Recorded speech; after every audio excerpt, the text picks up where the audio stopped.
We were told that one day the Ravenni would return, that oceans of blood would be spilled, and humanity would become a forgotten relic. Others claimed false prophecy, but I felt it in my bones. Beyond the mountains, beyond the trees, beyond the light, they grew stronger in the shadows.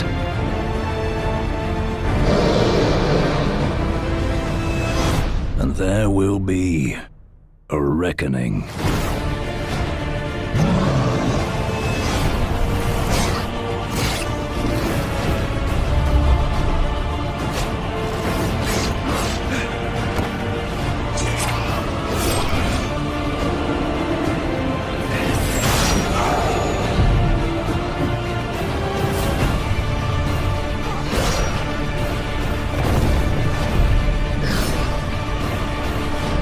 The age of heroes is at its end.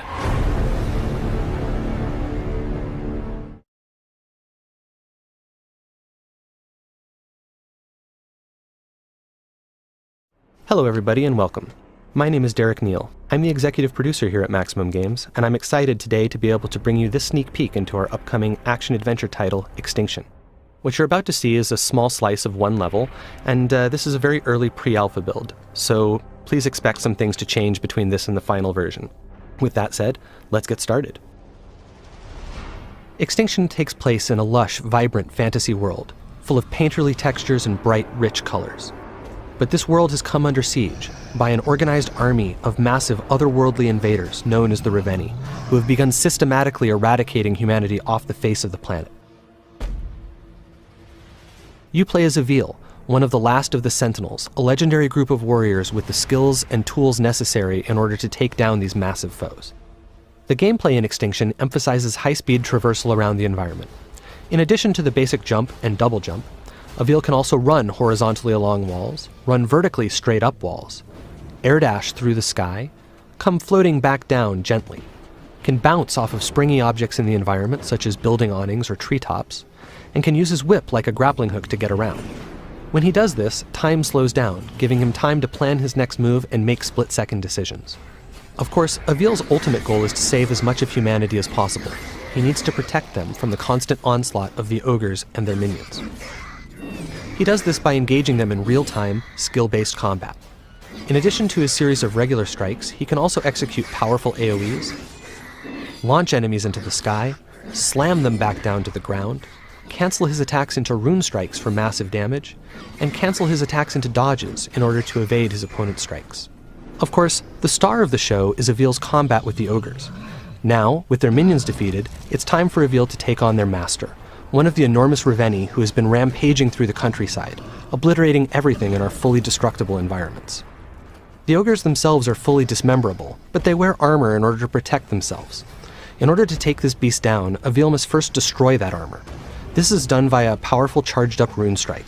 Once the armor is destroyed, Avil can then dismember the limb underneath.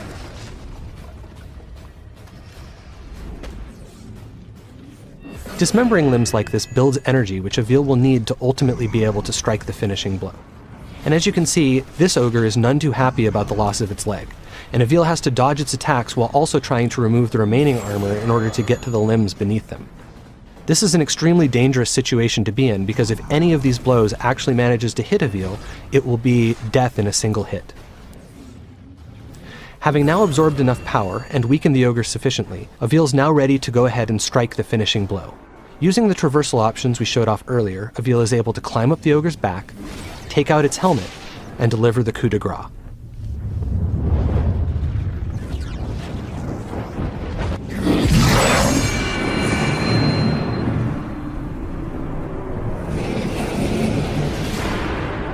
That was a relatively easy fight against a relatively basic opponent, but not all enemies are so simple. Depending on what armor, weapons, and abilities they have, each ogre presents its own unique challenges, and requires different strategies and tactics to take down. Here, we have an example of an ogre decked out in gold armor. This armor does open up some new traversal options for Avil, but as you can see, it's also much harder to remove. Each piece is protected by multiple latches that must be destroyed in order to remove it.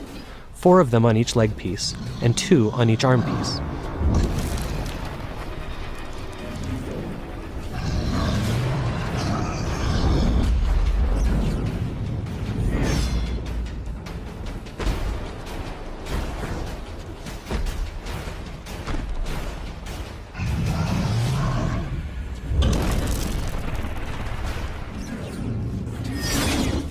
Having finally destroyed all the latches, Avil is now able to dismember the first of this ogre's legs.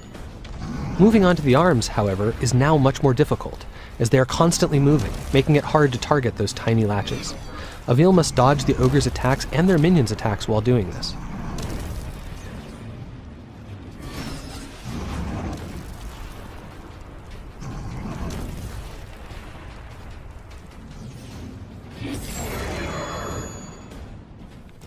It has now taken sufficiently long to take down this ogre that its leg has regenerated, and it stood back up, but it no longer matters. Flush with energy from his last kill, Avil is ready. He climbs up the back of the ogre and is presented with one final challenge, staying up there long enough to take out its remaining armor. First, he removes the helmet, and then the collar. With these 2 obstacles out of the way and its neck exposed, Avil can finally go in for the kill, and so the second ogre falls.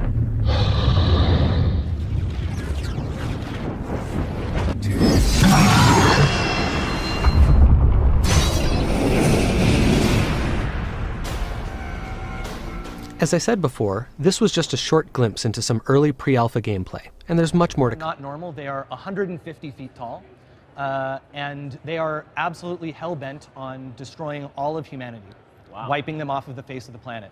And they do so in an organized, systematic way. Yep. They're accompanied by their minions, which, as you can see here in the trailer, are attacking people. And you play as this guy, Avil, who is the last of an ancient order known as the Sentinels, who are warriors that are equipped with the skills and the weapons and the talents necessary to be able to take down these really hulking, enormous foes. Okay.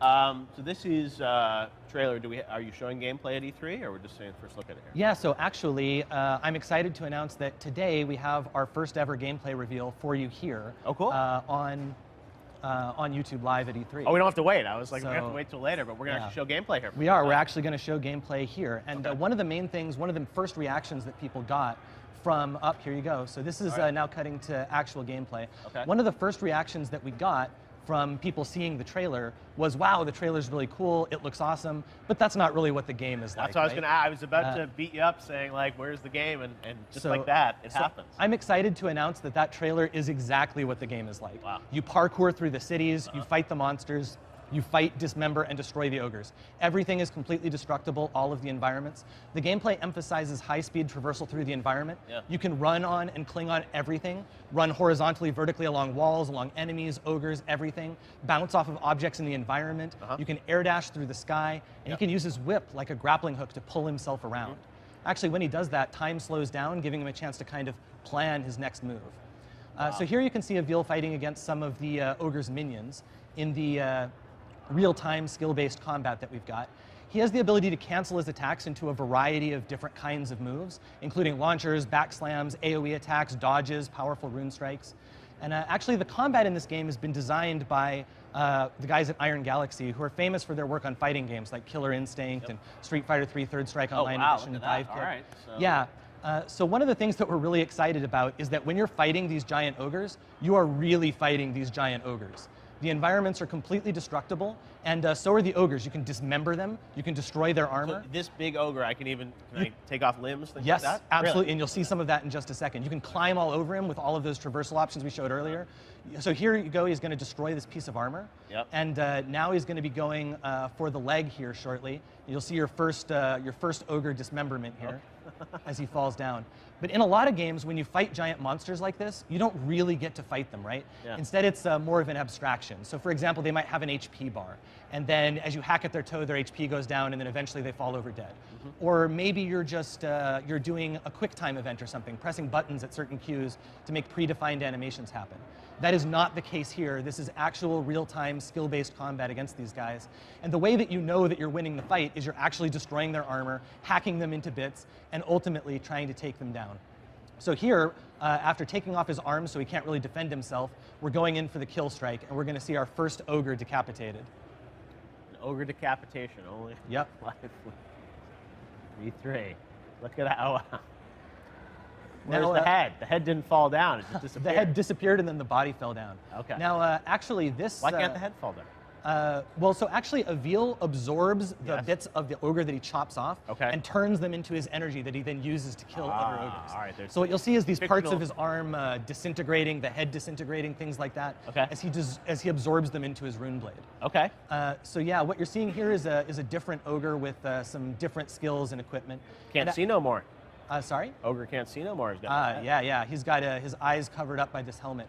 And this one's actually wearing a collar, which has to separately be removed. You can see that while you're fighting the ogres, you also have to contend with their minions, which knock you down, try to take you off of them. And but this time, Avil's in a rush, so he's not able to protect himself, kill all the minions first. Right. So he's going for the kill shot here. And you'll see the second ogre drop and fall. Oh, wow. All right. And of course, in this game, 2 ogres is not the end of it. The ogre horde, how many lives you can save, as opposed to this idea that maybe you could ever win and stop it. So as we go through this environment, how often are we going to see ogres? Like, is it all the time? All the time. Okay. Yeah, all the time. So the ogres are coming in hordes, different varieties and hordes with different weapons, armor, skill, things like that. Every one is its own unique challenge, requires different strategies and tactics to take down.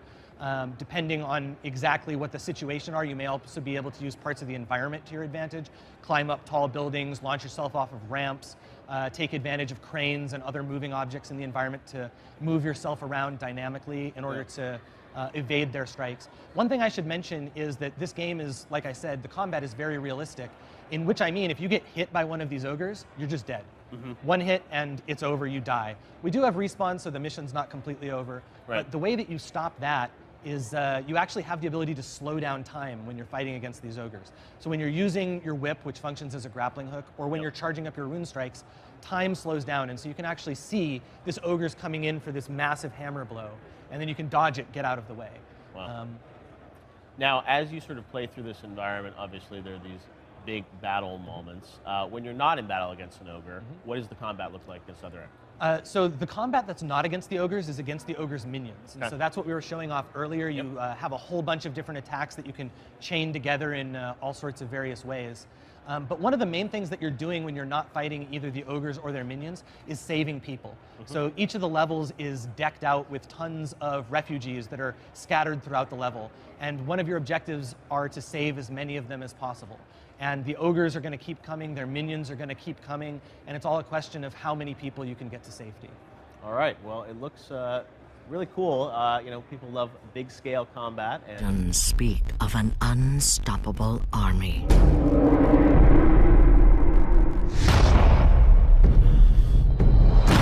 Wave after wave of merciless evil, destroying kingdoms, crushing armies, laying waste to humanity. Centuries ago, this war was fought by an ancient order.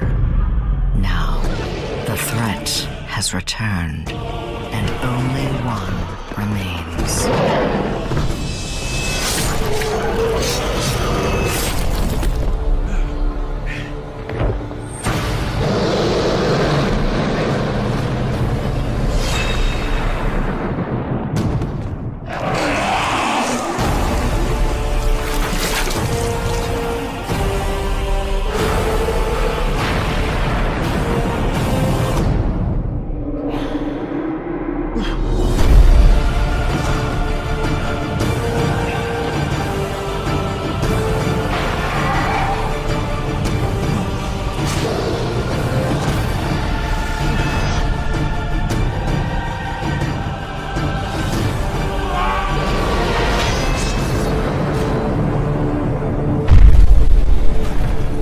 This is no longer a war. It is an annihilation. And this soldier is all that stands between humanity